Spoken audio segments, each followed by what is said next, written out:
So, ayun o, magandang araw sa inyo mga ka-farmer, no? So, nag-set up ako ngayon ng solar na natutuwa ako kasi nagawa ko siya. So, ito siya. Yan. So, ito ang ating solar controller, voltmeter. So, ayan mga ka-farmer, no? Sinunod ko lang yung nakikita ko sa YouTube, mga ka-farmer. Itong inverter ko, yan. So, ito yung wiring siya mga ka-farmer. Ito yung sa solar panel. Yan. Ayun mga ka-farmer, no? Solar panel natin. Dito yan. Ito yung panel natin yan dyan sa pinakataas. So, yung panel natin is 150 watts mga ka-farmer. Tapos,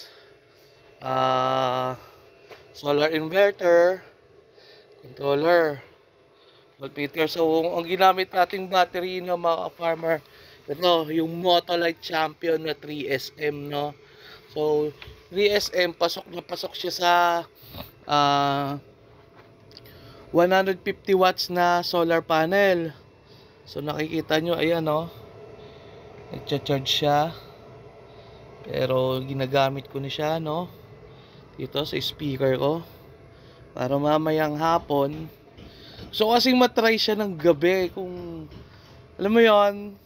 Katuwa kasi nga nag-DIY ko siya mga ka-farmer.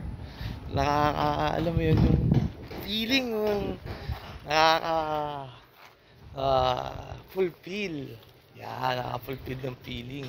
So, ayun, yung ano natin mga ka-farmer. Kinakabitan na po nila ngayon ng mga gripo. Yan. Ito na po mga ka-farmer. Inaayos na po nila yung gripo natin. Konekta po yan dito sa ating lagay ng tubo na wasa, deep well. So ito po yung tubig ko, papasok po doon mga ka-farmer, doon sa may CR. Tapos kaya namin to pinalagyan ng ganyan para itong mga drum ko is dito na siya ilalagay. So mga ka-farmer, no, napakalupit ang gawa nila kasi nabutasan na nila yung isang drum, yung outlet niya. Yan, nabutasan na po yung drum niya. Tapos lilinisin ko po yan mga ka-farmer bago po natin ilagay yan doon. Hindi siya inumin, ha. Ano siya, panghugas-hugas lang, panligo. So meron tayong 1 horsepower na water pump. Ayan po. So mga ka-farmer, konti na lang po ang natitirang pondo.